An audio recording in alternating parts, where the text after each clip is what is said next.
एक बहुत ही गरीब माता पिता, उनके घर में एक दिन बहुत ही अच्छी खुशी आती है क्योंकि उनके घर में एक बेटे का जन्म होता है। दोस्तों, दिहाड़ी मजदूरी करने वाले ये माता पिता बहुत ही अच्छे से अपने बेटे का स्वागत करते हैं और उसके जन्म पर बहुत सारी मिठाइयाँ बांटते हैं। दोस्तों, धीरे धीरे करके वो बच्चा बड़ा होने लगता है और माता पिता दिन प्रतिदिन मेहनत करके उसे पढ़ाने लिखाने लगते हैं।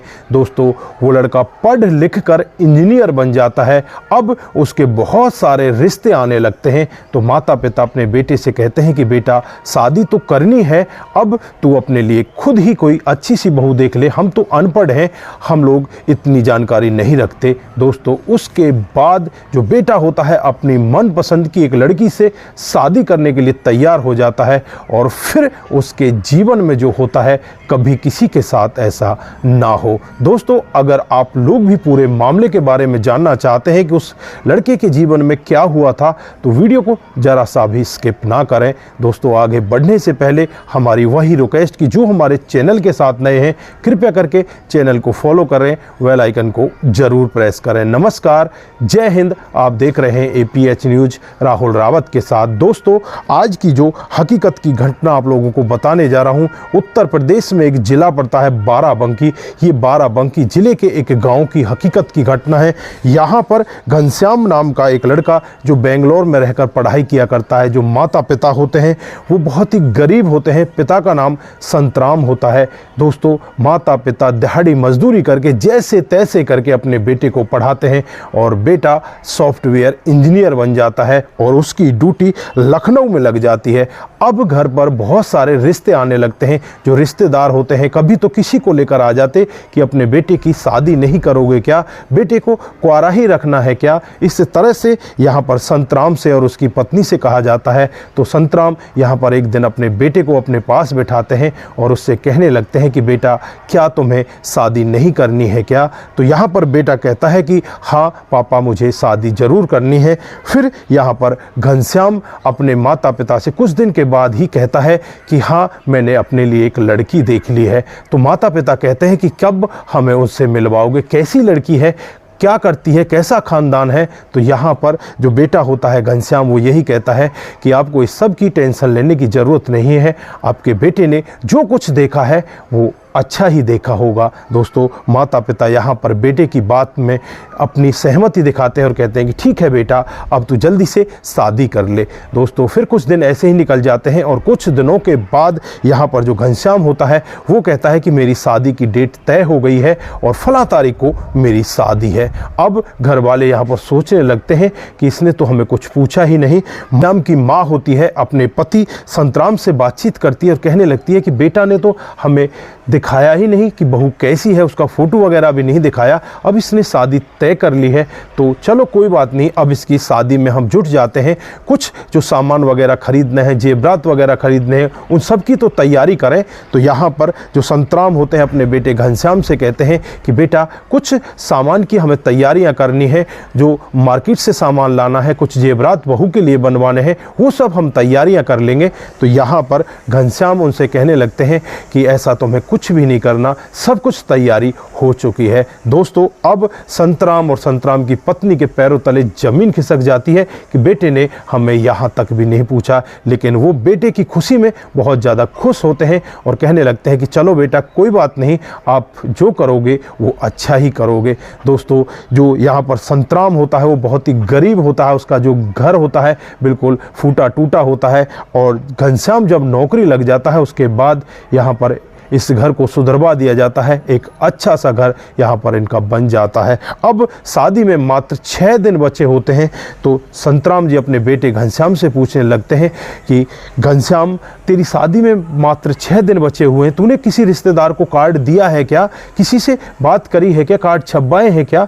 तो यहाँ पर घनश्याम कहने लगता है कि मुझे इस शादी में बहुत ही कम लोगों को लेकर जाना है, यहाँ पर ज़्यादा लोगों को नहीं लेकर जाना है क्योंकि वो VIP शादी है है और शादी भी हमारी लखनऊ में होगी। तो यहाँ पर कुछ ही लोगों को निमंत्रण दिया जाएगा, मैं वो फ़ोन से निमंत्रण दे दूँगा। दोस्तों अब यहाँ पर संतराम जी कहने लगते हैं कि तेरे चाचा ताऊ बहुत सारे लोग हमारे गाँव के हैं, उन्हें सबको यही लगता है कि हमें घनश्याम की शादी में जाना है, उसकी बारात में जाना है, तो यहाँ पर कुछ भी नहीं होगा, कैसे काम चलेगा। तो यहाँ पर घनश्याम संतराम जी से कहते हैं कि कुछ लोगों को मुझे निमंत्रण देना है, मैं उनको दे दूंगा, अगर आप कहते हो तो कुछ लोगों को आपकी तरफ से मैं बढ़वा लेता हूँ। दोस्तों यहाँ पर संतराम जी अपने बेटे घनश्याम से कहने लगते हैं कि तेरी भुआ भी है, तेरी मौसी है, तेरा मामा है, तेरी मामी है, सभी लोग यहाँ पर तैयारी में लगे हुए हैं कि घनश्याम की शादी में हमें जाना है और तू कह रहा है कि बहुत कम लोग जाएंगे। बेटा ऐसे कैसे काम चलेगा। तो यहाँ पर जो घनश्याम होता है वो कहने लगता है कि ठीक है बाबूजी, 2-4 लोगों को और बढ़ा लो, लेकिन इससे ज़्यादा नहीं हो सकता। अब यहाँ पर संतराम और संतराम की जो पत्नी होती है आपस में बैठकर सोचने लगते हैं कि बेटा करने क्या जा रहा है, कैसी शादी है जो यहाँ पर बेटा कुछ भी हमें नहीं बता रहा, ना ही कोई जेवरात के बारे में, ना ही किसी और सामान के बारे में। फिर यहाँ पर जो घनश्याम होता है वो अपने माता पिता से कहता है कि अब तुम ऐसा करो, लखनऊ चलो। यहाँ पर जो माता पिता होते हैं वो भी कहते हैं कि ठीक है बेटा, हमें वहीं चलना चाहिए, यहाँ पर तो लोग बाग हमें टिकने नहीं दे रहे कि तेरे बेटे की कैसी शादी हो रही है, ना तो यहाँ पर कोई रंगल मंगल हो रहा है, ना ही यहाँ पर कोई और काम हो रहा है। दोस्तों फिर यहाँ पर घनश्याम एक वहाँ लॉज ले लेता है और उसी लॉज में संतराम और संतराम की पत्नी और जो घर के 2-4 सदस्य और होते हैं, चाचा ताऊ, वो सभी लोग वहाँ जाकर रुक जाते हैं। इधर जो घनश्याम होता है अपने रिश्तेदारियों में कुछ लोगों के पास फ़ोन कर देता है, लेकिन यहाँ पर कुछ लोगों की जगह वो बहुत सारे लोग पहुँच जाते हैं। इनको पहुँचना तो 10-12 लोगों को चाहिए था वहाँ पर, लेकिन वहाँ पर कम से कम 40 लोग पहुँच जाते हैं। दोस्तों इधर जिस लड़की के साथ इसकी शादी हो रही होती है उसका नाम अन्नू होता है, उसके जो माता होती है, भाई भाभी और जो उसकी बहनें होती है वही सारी शॉपिंग वगैरह करा रही होती हैं। दोस्तों अब यहाँ पर अन्नू की माँ को लगता है कि घनश्याम के माता पिता आ चुके हैं, उनके पास जाया जाए और उनसे बातचीत की जाए, कैसे वो लोग हैं, दिखने में कैसे हैं। दोस्तों फिर अन्नू खुद यहाँ पर घनश्याम के माता पिता से मिलने के लिए जाती है। तो घनश्याम के जो पिता होते हैं संतराम एकदम से चौड़ा अपना सीना करके खड़े हो जाते हैं और कहने लगते हैं कि मैं ही हूँ घनश्याम का पिता। दोस्तों उसके बाद ये लोग यहाँ पर नाक मारने लगते हैं, क्योंकि ये लोग तो चाहते थे कि यहाँ ज़्यादा से ज़्यादा 10 लोग इकट्ठे हों, लेकिन यहाँ पर तो 40 लोग थे। इनके मामा, फूफी, मौसा, चाचा, चाची, बहुत सारे लोग इनकी रिश्तेदारी में थे, वो सभी के सभी लोग यहाँ पर इकट्ठे हो जाते हैं। अब ये लोग, अन्नू के परिवार वाले सभी लोग यहाँ पर दुखी होने लगते हैं और यहाँ पर घनश्याम को एक कमरे के अंदर बुलाया जाता है। इधर जो संतराम जी होते हैं वो दूसरे कमरे के अंदर बाथरूम में चले जाते हैं। अब यहाँ पर जो अन्नू होती है घनश्याम के ऊपर दहाड़ दहाड़ कर बातचीत करने लगती है, उससे कहने लगती है कि ऐसे लोगों को हम अपनी शादी में बुलाएंगे, तुम्हें पता नहीं है हमारा स्टैंडर्ड क्या है, ऐसे लोगों से हमारा स्टैंडर्ड बिल्कुल डाउन हो जाएगा, हम इन लोगों को यहाँ पर नहीं बुला सकते, इनको वापस भेजना होगा, या जिस दिन हमारी शादी होगी उस दिन ये मैरिज होम में नहीं जाएंगे, ये यहीं पर रहेंगे, इनके लिए खाना पीना यहीं पर भिजवा देना। अब यहाँ पर घनश्याम कहने लगता है कि ऐसा नहीं हो सकता, मैंने अपने माता पिता के जो मन है उनको बहुत मार दिया है, क्योंकि उनका मैं इकलौता बेटा हूँ, उनके मन में भी बहुत सारे ख्याल होंगे कि अपने बेटे की शादी हम इस तरह से करेंगे, ऐसी धूमधाम वहाँ पर करेंगे, लेकिन यहाँ पर तुम कुछ भी करने नहीं दे रही हो, मैं ऐसा नहीं करूँगा, इनमें से एक भी व्यक्ति वापस नहीं जाएगा और ये सभी लोग यहीं पर रहेंगे और जहां भी शादी होगी ये सभी के सभी लोग शादी में जाएंगे। लेकिन यहाँ पर अन्नू उसके कॉलर को पकड़ती है और कहने लगती है कि तुझे नहीं पता कि मैं तुझे कहाँ फंसा कर रख दूंगी, तू पूरी जीवन भर जेल में जाएगा। तो यहाँ पर जो घनश्याम होता है वो एकदम से डरने लगता है और कहने लगता है कि ऐसा मत करना, मैं सब कुछ करने के लिए तैयार हूँ, लेकिन ये मैं इनसे हक नहीं छीन सकता कि मेरे माता पिता के साथ जो लोग हैं ये शादी में ना जाएं। दोस्तों अब यहाँ पर अन्नू से धमकी देने लगती है और धमकी देकर जाती है, लेकिन यहाँ पर घनश्याम भी उससे कह देता है कि अगर तुम्हें शादी तोड़नी है तो शादी तोड़ सकती हो, मैं यहाँ पर इन लोगों को वापस नहीं भेज सकता, ये लोग मेरी शादी में ज़रूर शरीक होंगे। दोस्तों अन्नू यहाँ पर अपना माथा गर्म करके वहाँ से निकलने लगती है। इधर जो संतराम जी होते हैं घनश्याम के पिता वो बाथरूम से ये पूरा वाक्य सुन रहे होते हैं। तो यहाँ पर संतराम जी घनश्याम के पास आते हैं और उससे पूछने लगते हैं कि बेटा तूने कौन से परिवार में ये रिश्ता जोड़ लिया है जो हम लोगों से इनको घिन आ रही है, हम लोगों से इनको बू आ रही है। मैं पहले अपने भट्टे मालिक के एक शादी समारोह में गया था, वहाँ पर उन्होंने मुझे 5 दिन पहले ही बुला लिया था, तेरी माँ को भी बुलाया था। हम लोग वहाँ पर 5 दिन से रहे और उन्होंने हमारी इतनी सेवा की, ये तो उनकी धूल के बराबर भी नहीं है, ये तो बहुत ही गलत लोग हैं, बेटा तू कहाँ फंस गया।